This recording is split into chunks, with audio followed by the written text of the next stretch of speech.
ప్రతి వేకువలో ఉషోదయాన్ని నింపుతూ చీకటిని చీల్చి జగతిని జాగృతం చేసే ప్రభాత బాణుడి వెలుగు రేఖలు మనందరికీ శక్తి కేంద్రాలు.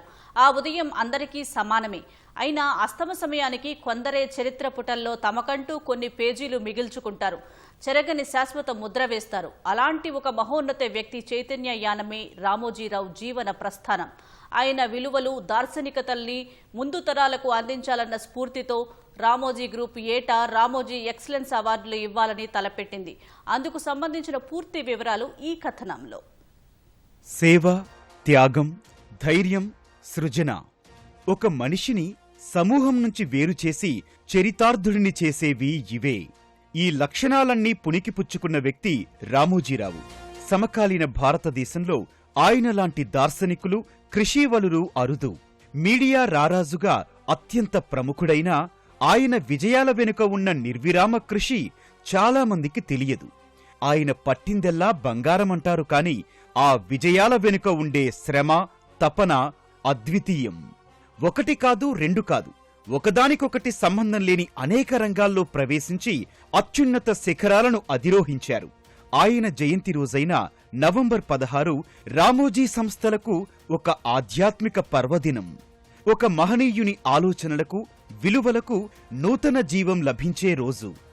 గ్రూపు సంస్థలు ఆయన విలువల వారసత్వాన్ని కొనసాగించేందుకు రామోజీరావు జయంతిని ఫౌండేషన్ డేగా నిర్వహిస్తున్నాయి. ఆయన దార్శనికతను సజీవంగా కొనసాగించేందుకు రామోజీ గ్రూప్ ఇక నుంచి ఏటా రామోజీ ఎక్సలెన్స్ అవార్డ్స్ ఇవ్వాలని తలపెట్టింది.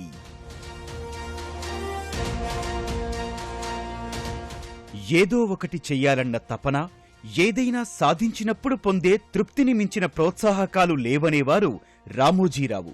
సవాళ్లకు ఎదురొడ్డే తత్వం, సమాజం పట్ల బాధ్యతలే మనం సాధించిన ఆ విజయాలకు గీటురాయిగా చెప్పేవారు.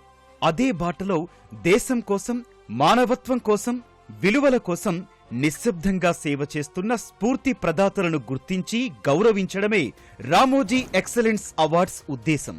ఈ సంవత్సరం మొదటిసారిగా 7 ప్రతిభావంతులు అందుకు ఎంపికయ్యారు. ఈ 7 ఎందుకంటే జర్నలిజం, గ్రామీణాభివృద్ధి, మానవ సేవ, శాస్త్ర సాంకేతికం, కళలు, సంస్కృతి, మహిళా సాధికారత, యువతకు స్ఫూర్తి, ఇవన్నీ రామోజీరావు గారి హృదయానికి అత్యంత దగ్గరైన విషయాలు. జర్నలిజం అంటే ప్రజాసేవ అన్నారు గాంధీజీ. దేశానికి సైనికుడు ఎలాగో సమాజానికి పాత్రికేయుడు అలాగే. రామోజీరావు నికార్సైన పాత్రికేయుడు. ఈ కారణంగానే రామోజీరావుకు ఎన్ని సంస్థలున్నా ఈనాడు మీడియా అంటే ప్రాణం. మిగతావన్నీ వ్యాపారాలు, ఈనాడు మాత్రం కాదనేవారు. రోజులో 80% సమయం పత్రిక, టీవీలకే వినియోగించేవారు. ఎన్ని వ్యాపకాలున్నా ఎడిటర్ హోదా నప్పినంతగా మరేదీ నప్పదు. ప్రింట్, టెలివిజన్, డిజిటల్, రేడియో మాధ్యమాలు అన్నింటిలోనూ ఆయనది బలమైన ముద్ర. హైదరాబాద్ నుంచే జాతీయ స్థాయిలో ప్రభావం చూపించారు. రామోజీ ఫిల్మ్ సిటీలో మీడియా భవనాల సముదాయం చూస్తే మినీ పార్లమెంటుని తలపిస్తుంది. విశ్వసనీయతే మీడియాకు ప్రాణవాయువు అని నమ్మారు. ప్రభుత్వాలు అనేక పర్యాయాలు కక్షగట్టి తీవ్ర అణచివేత చర్యలకు పాల్పడినా వెరవకుండా ఢీకొట్టి నిలిచారు. యాదృచ్ఛికమైన ఆయన పుట్టినరోజు జాతీయ పత్రికా దినోత్సవం కావడం ఒక విశేషం. రామోజీరావు పేరుతో స్థాపించిన తొలి మీడియా అవార్డు ఆయన లక్షణాలనే పుణికిపుచ్చుకున్న ఆణిముత్యంలాంటి ఒక జర్నలిస్టు నేడు అందుకోనున్నారు. గ్రామీణ భారతం అభివృద్ధి చెందకపోతే దేశానికి ప్రగతి లేదు. పల్లెటూర్లో జన్మించి బాల్యం పూర్తిగా గ్రామీణ వాతావరణంలో గడిపిన రామోజీరావుకు గ్రామీణ ఆర్థిక వ్యవస్థ గురించి బాగా తెలుసు. గ్రామీణుల జీవన శైలి, కష్టాలు, సమస్యలు ఆయన్ను ప్రభావితం చేశాయి. గ్రామీణాభివృద్ధికి ఉపయోగపడాలన్న సంకల్పంతో 5.5 దశాబ్దాల క్రితమే అన్నదాత పత్రిక, ఈనాడు దినపత్రికలో రైతే రాజు శీర్షిక ప్రారంభించారు. ఈనాడు జిల్లా సంచికలు గ్రామీణ సమస్యలను వెలుగులోకి తెచ్చి ప్రజా చైతన్యాన్ని కలిగించాయి. మీడియా ద్వారా రైతన్నల గొంతుకను బలపరచాలన్న దృష్టితో ఈటీవీలో అన్నదాత, జై కిసాన్ కార్యక్రమాలు ప్రారంభించారు.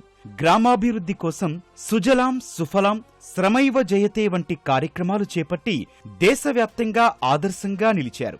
గ్రామీణ ఉత్పత్తులు ప్రపంచానికి పరిచయం చేస్తూ పచ్చళ్ల తయారీతో ప్రియా అనే అంతర్జాతీయ బ్రాండ్ నిర్మించారు. అలా ఆయనకు అత్యంత ప్రీతిపాత్రమైన గ్రామీణాభివృద్ధి విభాగంలో విశేష కృషి చేస్తున్న వ్యక్తి ఈరోజు రామోజీ ఎక్సలెన్స్ అవార్డు స్వీకరిస్తున్నారు. రామోజీరావు మొదట్నుంచి మహిళా శక్తిని బలంగా నమ్మారు. వారి సాధికారతకు కృషి చేశారు.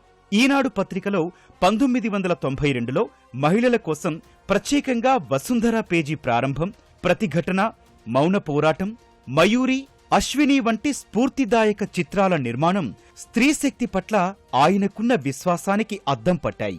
దేశంలోని అతిపెద్ద చిట్ ఫండ్ సంస్థకు, ప్రపంచంలోని అతిపెద్ద ఫిల్మ్ స్టూడియోకు మహిళలని సారథులుగా నిలపడం స్త్రీల సామర్థ్యం పట్ల ఆయనకున్న నమ్మకానికి నిలువెత్తు నిదర్శనం.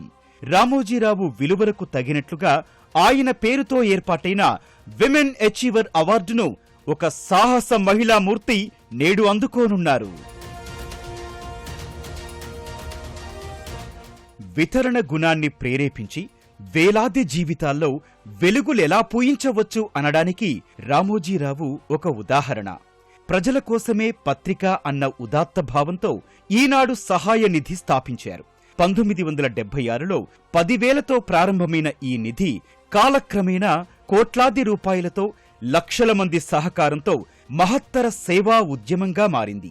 దివిసీమ ఉప్పెన నుంచి గోదావరి వరదలు, హుదుహుదు తుపాను, సునామీ, గుజరాత్ భూకంపం వరకు ప్రతి విపత్తులో శాశ్వత పునరావాస గృహాలు, స్కూలు భవనాలు, తుపాను షెల్టర్లు వంటి వందలాది నిర్మాణాలు ఏర్పాటు చేశారు.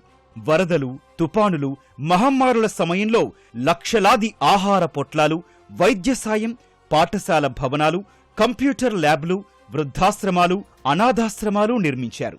ఇటీవలి సంవత్సరాల్లో అమరావతికి 10 కోట్లు, ఇండియన్ స్కూల్ ఆఫ్ బిజినెస్ కు 30 కోట్లు, మానసిక దివ్యాంగుల భవనానికి 70 లక్షలు, వృద్ధాశ్రమాలు, పాఠశాలలు, క్రీడాకారులకు తోడ్పాటు, బసవతారకం, ఎల్వి ప్రసాద్ ఆస్పత్రులకు కోట్ల రూపాయల సాయం అందించారు. ఆ బాటలో మానవ సేవే మాధవ సేవగా భావిస్తోన్న వ్యక్తి ఈ విభాగంలో నేడు ఎక్సలెన్స్ అవార్డు స్వీకరిస్తున్నారు. రామోజీరావుకు భారతీయ సంస్కృతి, మాతృభాషలంటే ఎనలేని మమకారం. తెలుగు భాష పరిరక్షణకు చివరి వరకు కృషి చేస్తూనే ఉన్నారు. ఆయన కలలుగన్న మహా నిఘంటువులు ఈరోజే ఆవిష్కరణ అవుతున్నాయి. ఈటీవీ యాంకర్ల వేషధారణ, అలంకరణ భారతీయత ఉట్టిపడేలా ఉండటానికి ఆయన సంకల్పమే కారణం. రామాయణ మహాభారతాలంటే ఎంతో ఇష్టం. ఇంటి గోడలపై విఖ్యాత చిత్రకారుడు బాపుతో బొమ్మలు వేయించుకున్నారు. రామోజీ ఫిల్మ్ సిటీ, కళాంజలి ఆయనలోని కళాత్మక దృష్టికి ప్రతిబింబాలు. ఫిల్మ్ సిటీ ప్రపంచంలోనే అతిపెద్ద చిత్ర నిర్మాణ కేంద్రంగా, భారతీయ సృజనాత్మకతకు ప్రతీక. కళాంజలి హస్తకళలు, సంస్కృతి పట్ల ఆయన ప్రేమకు సజీవ చిహ్నం. భారతీయ సంస్కృతి సంప్రదాయాలకు ప్రాణం పోస్తోన్న వ్యక్తి ఈ రంగంలో రామోజీ అవార్డు స్వీకరించనుండటం సంతోషకర విషయం. రామోజీరావు చిన్ననాటి నుంచే శాస్త్రీయ దృక్పథం కలిగిన వ్యక్తి. తెలియని విషయాన్ని ప్రశ్నించి తెలుసుకోవడం, కొత్త విషయాన్ని పరిశీలించి అర్థం చేసుకోవడం ఆయన స్వభావం. ఈనాడు పత్రిక ప్రారంభ దశల్లోనే విజ్ఞానాన్ని ప్రజలకు చేరవయ్యాలన్న సంకల్పంతో సైన్స్ సైన్స్, జ్ఞాననేత్రం వంటి శీర్షికల ద్వారా ప్రజల్లో శాస్త్రీయ విషయాలపై ఆసక్తిని రేకెత్తించారు. 2 దశాబ్దాలుగా ఈనాడు పత్రికలో ప్రత్యేక సైన్స్ అండ్ టెక్నాలజీ పేజీ ద్వారా ప్రపంచ విజ్ఞాన ప్రవాహాన్ని తెలుగు పాఠకులకు అందిస్తున్నారు. వ్యాప్తి చేయడం తన బాధ్యతగా భావించిన ఆయన అనేక కార్యక్రమాలకు ప్రోత్సాహమిచ్చారు. ఇప్పుడొక యువ శాస్త్రవేత్తకు రామోజీ ఎక్సలెన్స్ అవార్డు లభించడం దేశానికే గర్వకారణం. విశేష కృషి చేసిన ఆ శాస్త్రవేత్త ఈ పురస్కారాన్ని స్వీకరించనుండటం ఈ వేడుకకు ప్రత్యేకతను అందిస్తోంది. వృద్ధాప్యం అంటే వయస్సు పైబడడం కాదు, నేర్చుకోవడం ఆగిపోవడం అంటారు హెన్రీ ఫోర్డ్. ఈ లెక్కన రామోజీరావు ఎప్పుడూ నవయువకుడే. 80 ఏళ్లు దాటినా ఆయనలోని అన్వేషణ ఎప్పుడూ తగ్గలేదు. యువతకు ఉండే పటుత్వం, తాజాదనం, దూకుడు ఆయన ప్రత్యేకతలు. ఈనాడు పత్రిక గురించి ఆయన తరచూ చెప్పేవారు, మనకు వయస్సు రావచ్చు, కాని పత్రిక మాత్రం ఎప్పుడూ నవయవ్వనంలో ఉండాలి అని.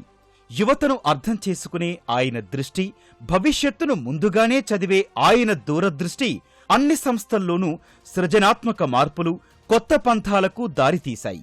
88 ఏళ్ల వయస్సులో కూడా ఆయన ఆలోచనలు 28 ఏళ్ల యువకుడిలానే ఉండేవి.